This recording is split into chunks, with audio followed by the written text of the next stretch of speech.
Cooler is like usually good. Charette, definitely good. But it doesn't hit the top tier, which is a scaling steel, like Doorstep, Too Much to Protect, and then the things that give you options, like Redder, Exalt, make keys cost +3, Tribute, Exalt a creature, capture another 2.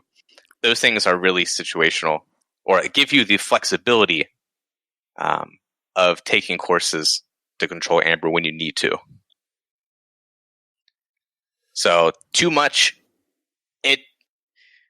I usually, if you're going based on the decks of Keyforge stats, around 10, I think, is where I try to sit. Looking at a lot of the Vault Tour winning decks, they are around 10. Some around 13. I think the lowest I've seen is 7 or 7.5, and that was Gasoline. But that deck is incredibly fast. That deck wins a totally different way. Totally different way. Yeah. I mean, it's not looking to stop you from forging. It's looking at one point to just make sure you're not playing Keyforge anymore. Yeah, so this discussion is like really hard because there's so many nuances of like what type of deck are you playing? Are you playing combo? Are you playing control? How much Amber control is too much is entirely different. Like if you have a combo deck, like having say like 15 Amber is probably too much because you need cards that help you get to your combo. You need those Mars cards or the Logos cards that draw more to get to your battle fleet, whatever it might be. Yeah. I'm just actually looking at one of my decks right now. The deck that I'm most proud of. It's the one I bring everywhere with me. It actually has 16 Ember control, which I'm surprised at. I didn't realize, but Iron Obelisk counts for a lot more than I ever get out of it. So yeah, you got to look at the numbers. I think even Ludo counts for like 2, which is quite a bit because it requires you to actually capture stuff on other creatures. Yeah. So the numbers can be deceiving. So that's why look for something that has 10 and then look at the quality of it. Right. Because like right now it says Iron Obelisk is worth 2.5. And I'm like, yeah, that's a lot. No. Like I don't think I ever have 2.5 damaged Brobnar creatures out. Like that just doesn't happen. But it kind of does level itself off then because like Hypnotic Command it's only giving 2.38, which I almost always get more than 2. Even 3 out of it. I'll at least get 4 or 5. But then it's got weird stuff in there, like Ulixi Marauder's worth a half. I don't think I've ever captured a number with Ulixi's Marauder. It's pretty difficult. The entire year of playing, I don't think I've done it. So, yeah, take a look at that. I'm super interested. I'm just like, how much is too much? At what point the last thing I'll say about you have to think about the event that you're playing at. If you're going to the Vault Warriors, and it's your day to play AOA, you don't want to be playing Grunt Buggy and Proclamation. No, play the Grunt Buggy. Do it. I don't think you play Grunt Buggy because what are we going to see that day? You're going to see a ton of Martian Generosity. Oh yeah, you're going to. If you're increasing the key cost of your opponent and they get to draw 20 cards, that's just going to kill you. That's a double-edged sword too, because if you're saying, well, you can't forge until this, and then they're like, I draw my entire deck. But I mean, could it still be possibly 2 out of reach? then they could play creatures that make your key cost too much. Sure. Then they can easily destroy it with like Destroy Them All. Yeah. I don't think heavy Amber control through that, like making keys cost more, is good for an AOA environment. I mean, because that's really interesting. Because going into Vault Warrior right now, like, what do you look at? I mean, AOA is going to be one of the legal ones, and to a point now, it's going to be Worlds Collide because we're going to have Mass Mutation out before we get a Vault Tour here in the U.S. Do you just bring Worlds Collide then at that point?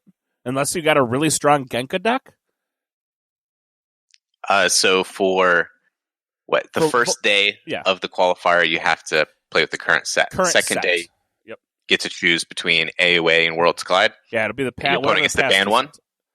I don't know. I guess I have to. I'm pretty sure opponent gets to ban one of those decks. So everyone's going to be banning Worlds Collide because Worlds Collide's the best. So this means that the most important thing about the Vault Warriors is going to be the terrible, boring set AOA on average. Like AOA There's some amazing stuff about AOA. AOA hurts my brain. Like it's so grindy, and like everything you do could either win you or lose you the game at any given point. Like I truthfully, honestly feel that way. Like, anything I do right now could either win me the game or lose me the game. Is it because of luck or because of like making wrong decisions due to its complexity? As far as AOA, yeah, I couldn't tell you. I mean, I got a deck, and you've seen it. It's got about an 80% win rate. It's decent, but like I got a million micro decisions, right? And maybe it's me, and I put too much of myself onto it. But it's like I got 700 micro decisions to make, and I feel like every time I'm like, man, if I make the wrong decision here, I'm just gonna get roasted. Like, I'm just gonna get burned.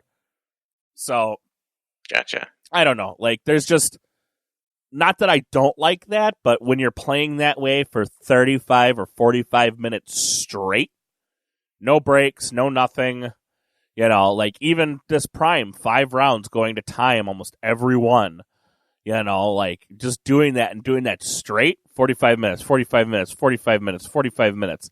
Like, even the games to me at that point, when I was going to time all that time, they all seemed to mesh together. Yeah. And it's just, it was really hard.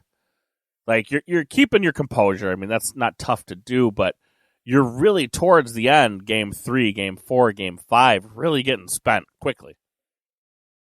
Yeah, those effects are often more seen in a sealed environment just because the decks are worse, more frustrating. Rounds are longer. So fortunately, we don't have that for Vault Warriors. Thank goodness. I mean, I'd like to see a sealed format. I would like to see some form of sealed in there. Please, no. Unless it's sealed adaptive, I would totally do that. Right, like a sealed adaptive or a sealed triad or something, I don't know. There's so many different things you can do with sealed to really level it out. Just like, not a best of one, not a best of 3. Of one. You can't do a best of one. I don't believe that. And best of 3, man, you're going to be playing there all day. So I think adaptive probably be the easiest way to really make them, as competitive as they can be, or even that short adaptive. Yeah, short adaptive is pretty cool. Everybody gets to look at it, right? And then you both decide what deck you want and then go to bidding chains. That's how it is, right? Yes. Okay. I'm just making sure, but we're running up against our time here, Mr. Grant. I'm going to call it a day here. And cool. We'll kind of go from there. Anything else you got to say before the end? We're going to be doing some stuff for you. About it. Yeah. Yeah, we're gonna try to make a little video for you guys for Grant's new. What are you calling it? It's just Crucible add-ons. Yes. I was gonna say it's just Crucible add-ons. It doesn't have like a fancy name or nothing. That is the fancy name. oh man! Oh my gosh! Are you dogging on my name? I picked the wrong name. What an asshole! Your Crucible add-ons. Crucible add-ons, baby. I like it too. It's fun to look at. It's fun to use, but a little frustrating to set up. So I didn't know until you're like, "This is what you do," and I'm like, "Oh, okay." And then after that I felt stupid, and we all moved on with our lives. So yeah. maybe that'll be the get in the corner moment of the week next week. WOOKIE will be putting his dunce hat on again and just sitting there. But we'll see you all next week.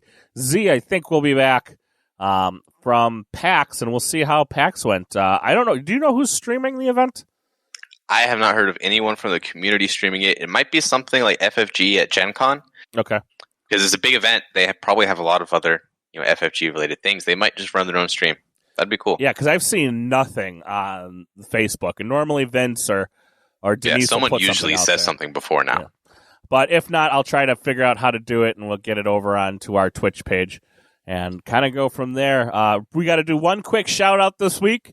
I forgot to do it at the beginning of the show because we didn't plan out for it, but we got to shout out our new Patreon, Sydney. Thank you so much. You guys, the Patreons, are who make this show really, honestly, go round. Between that and the website, they make everything run. That is the money that goes back into making sure we have servers and making sure we pay Spreaker because they come, they come hugger-muggering me once a month for money. And, they really make everything go around. Do you have a Patreon for your stuff now? Yeah, for the Crucible Tracker. Go plug it before we get out of here. We'll plug yours and then we're going to leave. Patreon for the Crucible Tracker. All of the money is used to support the servers, storing data. Yeah, it costs some money. Having a lot of servers. Servers cost money, people. Servers cost money. Man. Especially infrastructure for queuing things to analyze later, having a bunch of different workers. So yeah, Patreon up there. If you guys want to support that, feel free to. Yeah, and if you guys ever want to regardless. If you guys ever want to super get depressed, go look at how much servers cost. Servers, the pricing of a server makes the government look like saints. It's ridiculous how much they cost. But that's going to do it for us this week. We're out of here. We'll see you all next week. Bye-bye.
Reclaim!